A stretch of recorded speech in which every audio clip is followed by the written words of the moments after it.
que es el vector normal a una recta. Dado un sistema eje coordenado cartesiano donde vamos a tener una recta llamada L, cuya ecuación general es AX más BY más C igual a 0. Podemos trazar un vector perpendicular a esta recta, es decir, un vector que forme un ángulo de 90 grados. Este vector se denomina vector normal y se lo denota con una letra N minúscula. Sus componentes, como ya se demostró previamente, van a ser: la primera componente es A y la segunda componente es B, siendo A y B coeficientes en X en Y, en la ecuación general de la recta. Entonces, podemos dibujar el vector normal en cualquier parte de la recta, porque sabemos que no tiene ningún sentido específico. Es decir, el vector normal puede apuntar cualquier dirección, lo único que necesita es ser perpendicular a la recta. Por lo tanto, este vector violeta y todos los que estamos dibujando aquí son vectores normales. Por otro lado, podemos definir un vector normal positivo, que este vector sí va a cumplir con ciertos requerimientos que no cumple el vector normal.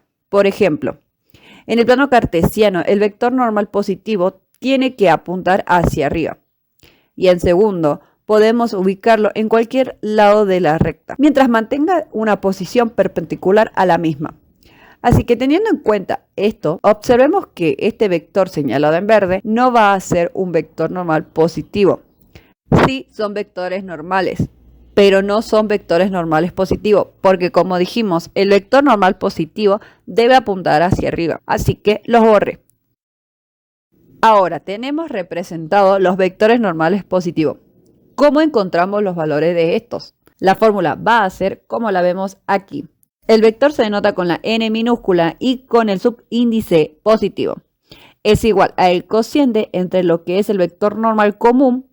Como denominador tenemos a menos c sobre el valor absoluto de c, donde c es el término independiente de la ecuación de la recta.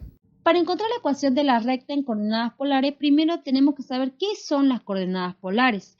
Si tenemos un sistema de coordenadas cartesianas, donde tenemos un punto P, la localización de este punto va a quedar determinada por su distancia en X y su distancia en Y. Es decir, que las coordenadas cartesianas del punto P van a ser X e Y. En cambio, en coordenadas polares, la localización del punto P va a estar determinada por la distancia que acabamos de marcar en nuestro gráfico, que se llama R, que es la distancia que va desde el origen hasta el punto. En coordenadas polares, el origen recibe el nombre de polo y la distancia siempre va a ser positiva por ser justamente una distancia que va desde el origen hasta el punto. Además, va a quedar determinado por el ángulo θ, que será el ángulo que se forma con el eje X positivo, que aquí recibe el nombre de eje polar, y que se mide siempre en sentido antihorario. Entonces, la coordenada del punto P serán R y θ.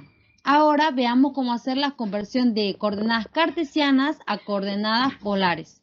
Para ello, nosotros vamos a usar lo que son las razones trigonométricas. Nosotros observemos que ahora tenemos graficado un triángulo rectángulo, que es el triángulo POX. Y tenemos cateto opuesto, cateto adyacente y hipotenusa. Por definición, nosotros sabemos que el seno es igual al cateto opuesto sobre la hipotenusa. Y si nosotros observamos en nuestro gráfico, el cateto opuesto es la distancia y la hipotenusa es R. Entonces podemos escribir que el seno de θ es igual a I sobre R. Y si despejamos I en esta ecuación, tenemos que I es igual a R por el seno de θ. Ahora planteamos el coseno de θ, que por definición el coseno es igual al cateto adyacente sobre la hipotenusa. Y el cateto adyacente es la distancia en X y la hipotenusa dijimos que es R. Entonces el coseno de θ va a ser igual a X sobre R. Y si despejamos X, tenemos que X va a ser igual a R por el coseno de θ. Estas dos ecuaciones que nosotros obtuvimos es la que nos van a permitir a nosotros convertir nuestra ecuación de las rectas en coordenadas polares. Lo primero que vamos a hacer es escribir la ecuación general que ya obtuvimos anteriormente, que es A por X más B por Y más C es igual a 0, en donde está X e Y. En donde está justamente X e Y, nosotros vamos a reemplazar lo de las dos ecuaciones que encontramos anteriormente. Y observemos que vamos a obtener que A por R por el coseno de tita más B por R por el seno de tita más C es igual a 0. Lo que vamos a hacer es pasar al término independiente o el término C al segundo miembro y nos va a quedar nuestra ecuación igualada a menos C. Ahora, en el primer término o miembro lo que vamos a hacer es sacarle factor común R y nos va a quedar R por la suma de A por el coseno de tita más B por el seno de tita igual a menos C. Lo que vamos a hacer es despejar R y nos va a quedar R es igual a menos C sobre A por el coseno de tita más B por el seno de tita. Lo que nosotros acabamos de escribir es la fórmula de la ecuación de la recta en coordenadas polares. Ahora, si nosotros vemos esto en un ejemplo más específico y siguiendo el ejemplo que veníamos trabajando, que es el de la trayectoria de la lancha, ya fuimos obteniendo datos como A, B y C y acabamos de encontrar lo que es la ecuación de la recta en coordenadas polares también.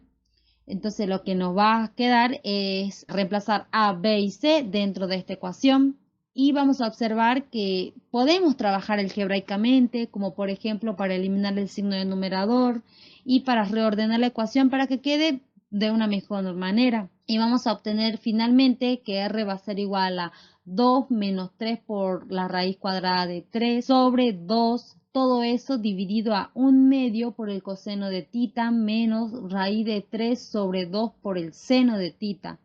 Y de esta manera acabamos de encontrar la ecuación de la recta en coordenadas polares para este problema en específico. Vamos a encontrar ahora la fórmula de la distancia de un punto a una recta. En un sistema de coordenadas cartesianas consideraremos una recta L de ecuación general AX más BY más C igual a 0. Un punto Q que no pertenece a la recta de coordenadas Q1 y Q2. Un punto P que sí pertenece a la recta de coordenadas X e Y. Y un vector N que será un vector normal positivo de la recta cuya componentes y módulo ya hemos establecido anteriormente. Queremos entonces calcular la distancia desde el punto Q hasta la recta, que sería ese segmento fucsia que estamos marcando allí. La distancia siempre se traza de forma perpendicular. Para encontrar esa distancia vamos a trazar un vector que vaya desde el punto Q hasta el punto P, que llamaremos vector QP. Y sus componentes serán, la primera componente X menos Q1 y la segunda componente Y menos Q2. ¿Y de dónde sale eso? De restar las coordenadas de los puntos P y Q. Ahora trazaremos lo que es el vector normal positivo, pero partiendo del punto Q. Y analicemos la relación en el vector QP y el vector normal positivo.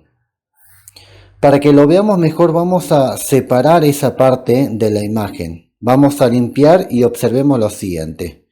Si nosotros proyectamos el vector QP sobre el vector normal positivo, la proyección que obtenemos es justamente esa distancia que estamos buscando, la distancia desde Q a la recta L. Por lo tanto, podemos establecer que la distancia de un punto Q a la recta L es igual entonces a la proyección del vector QP sobre el vector normal positivo. Lo que voy a hacer ahora es escribir eso en la fórmula de la proyección de un vector sobre otro. De manera que tendremos que la proyección será igual al producto escalar de ambos vectores sobre el módulo del vector normal positivo. Ahora vamos a reemplazar cada uno de esos vectores que tenemos en esta ecuación por sus componentes. Observemos, vamos a reemplazar QP por sus componentes. Después vamos a reemplazar el vector normal positivo por sus componentes. Y por último lo que vamos a hacer es reemplazar el módulo del vector normal positivo por su valor y así obtenemos la fórmula de la distancia de un punto a una recta. Esta ecuación que acabamos de obtener es la distancia de un punto y una recta, pero en forma vectorial. ¿Cómo podemos obtenerla de forma cartesiana? Bueno, lo veremos a continuación. Una vez obtenida la ecuación vectorial de la distancia de un punto a una recta, vamos a trabajar algebraicamente para obtener la ecuación cartesiana. ¿Qué hacemos aquí? Hemos sacado como factor común los componentes del vector normal positivo.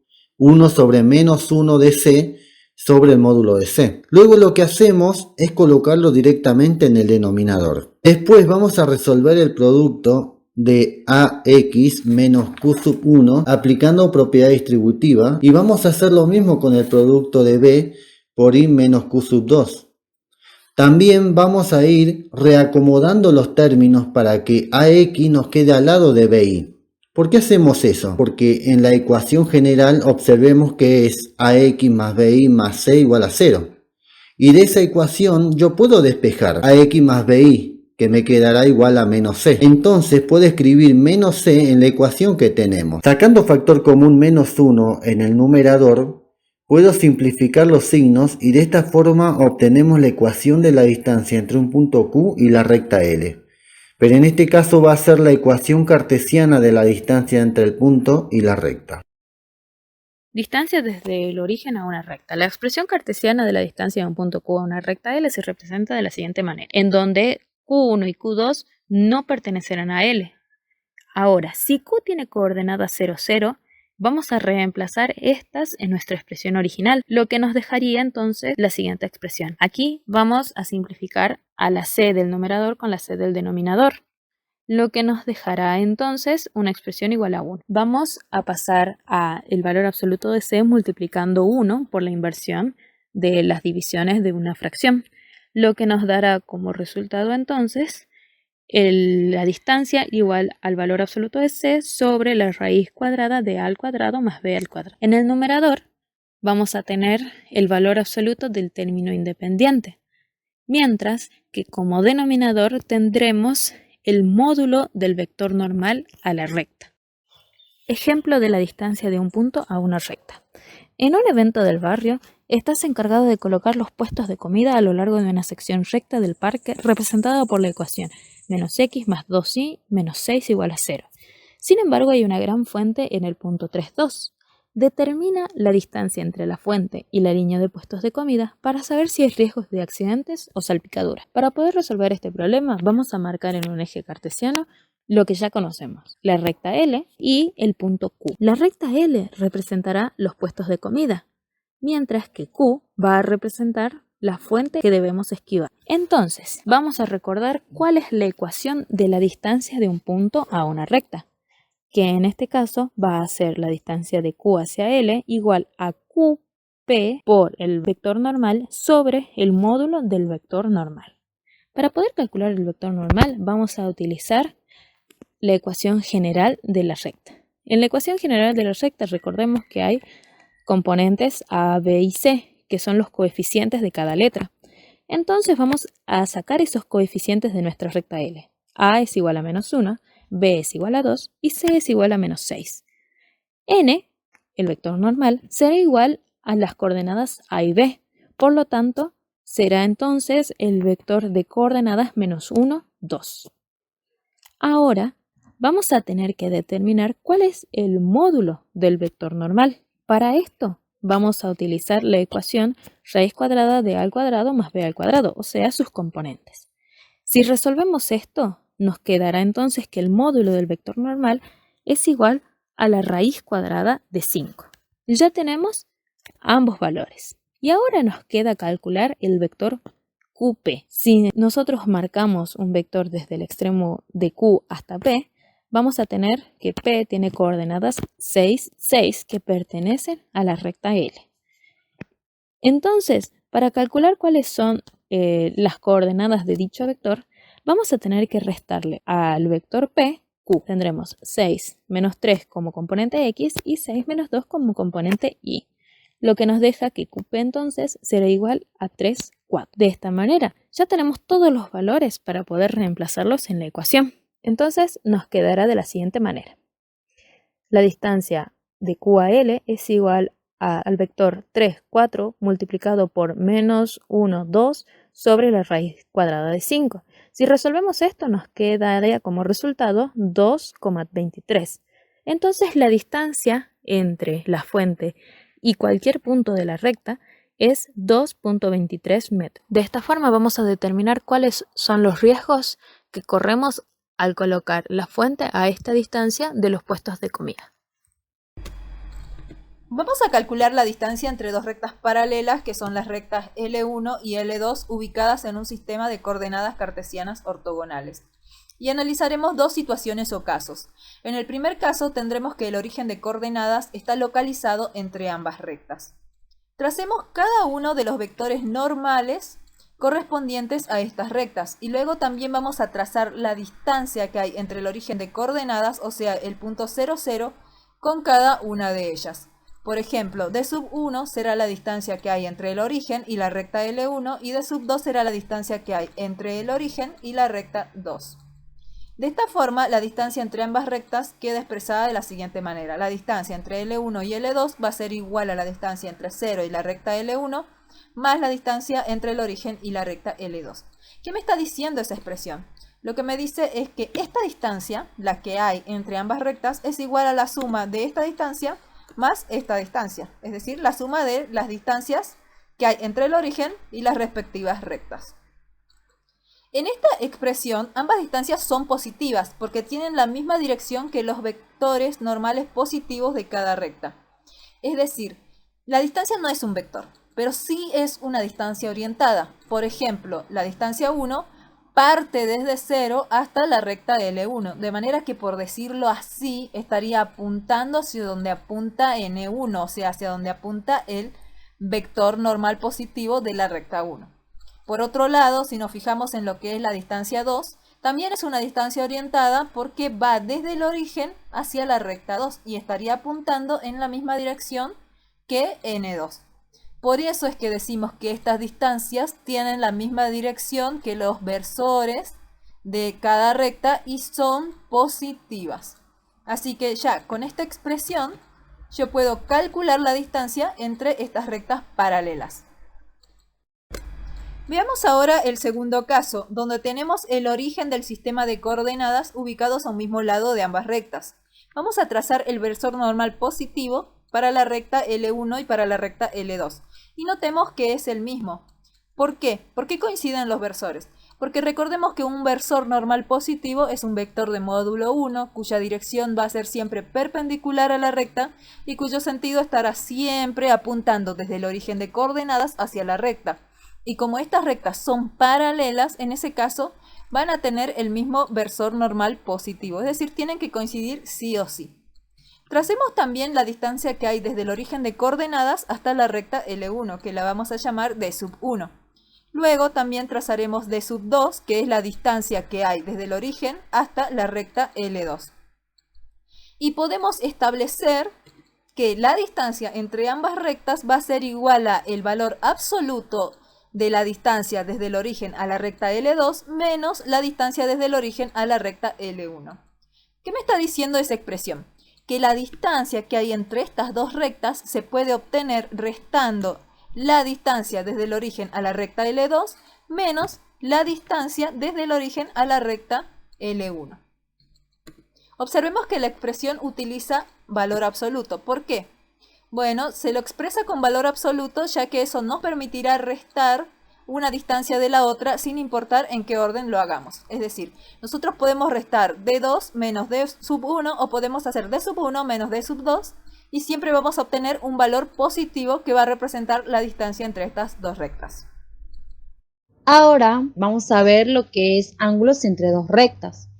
Si en un sistema de ejes coordenados cartesianos tenemos dos rectas llamadas L1 y L2, el ángulo agudo que forman estas rectas, que llamaremos θ, se encuentra midiendo el ángulo que forman sus vectores normales, es decir, el vector normal a la recta 1 y el vector normal a la recta 2. ¿Por qué? Porque el ángulo formado por dos rectas es igual al ángulo formado por sus respectivas rectas perpendiculares. Por lo tanto, podemos decir que estos ángulos θ son iguales. Ahora, ¿de dónde puedo sacar el valor de θ? Lo podemos hacer a partir de la expresión del producto escalar. Recordemos que el producto escalar de dos vectores, que en este caso van a ser los vectores normales a ambas rectas n1 y n2, es igual al producto del módulo de dichos vectores por el coseno del ángulo que forman dichos vectores. En este caso, ese ángulo es θ. Por lo tanto, yo de aquí puedo despejar θ. Y observemos que obtengo que θ será igual al arco coseno del producto de ambos vectores normales dividido el producto de ambos vectores normales, y esa expresión es la expresión para calcular el ángulo entre dos rectas. Ahora veamos un ejemplo para calcular el ángulo entre dos rectas. El problema nos dice: trabajando en planificación urbana en tu ciudad, tienes asignado diseñar la intersección donde una avenida llamada A y su colectora B están representadas por las siguientes ecuaciones. Y allí nos dan las ecuaciones generales de dos rectas que van a representar estas calles. Se nos piden determinar el ángulo entre ambas para ver si es lo suficientemente amplio para permitir maniobras cómodas de giro, pero no tan grande como para afectar negativamente el tráfico. Es decir, que se nos pide que calculemos el ángulo entre dos calles que están representadas por las ecuaciones de dos rectas. Ya hemos representado un sistema coordenados cartesiano y allí hemos representado la recta A y la recta B, y también tenemos representado lo que serían los vectores normales a dichas rectas, el vector n1 y el vector n2, como así también el ángulo θ, que es el ángulo que forman dichos vectores. Con la expresión que encontramos anteriormente, sabemos que θ la podemos encontrar haciendo el arco coseno de lo que es el producto de n1 por n2 dividido el producto del módulo de n1 por el módulo de n2. Ahora, ¿de dónde vamos a encontrar los vectores normales o las componentes de estos vectores? Bueno, esto lo vamos a obtener a partir de la ecuación general de la recta. ¿Por qué? Recordemos que las componentes de un vector normal son los coeficientes de x e y en la ecuación general, es decir, que las componentes son a y b. Y también anteriormente hemos visto que el módulo de un vector normal se encuentra siendo la raíz cuadrada de la suma de las componentes del vector elevados al cuadrado. Entonces directamente n1 lo puedo encontrar observando la ecuación general de a, que es 2x menos y más 4 igual a 0. De allí obtengo que a es igual a 2 y que b es igual a menos 1. Y ya tengo la componente del vector n1. Luego puedo calcular el módulo reemplazando en su fórmula y obtengo que es igual a raíz cuadrada de 5. Voy a hacer lo mismo para encontrar las componentes del vector n2. La ecuación de la recta b es x más 2y menos 5 igual a 0. Entonces a es igual a 1 y b es igual a 2. Por lo tanto ya tengo las componentes del vector n2. Luego, reemplazando en la fórmula del módulo, obtengo que el módulo de dicho vector también es igual a la raíz de 5. Y una vez que ya tengo estos datos, lo que hago es reemplazar directamente en la expresión principal para encontrar lo que es el ángulo entre ambas rectas. Resolviendo algebraicamente, lo que voy a obtener es que el ángulo entre ambas rectas es igual a 90 grados. Ahora, yo con esa información lo que debo hacer es decidir si se mantiene esta estructura o hay que revisar el diseño de las intersecciones de estas calles. Y aquí llegamos al final de nuestro viaje por las diferentes formas de las ecuaciones de la recta. Segmentaria, simétrica, vectorial paramétrica, normal, en coordenadas polares.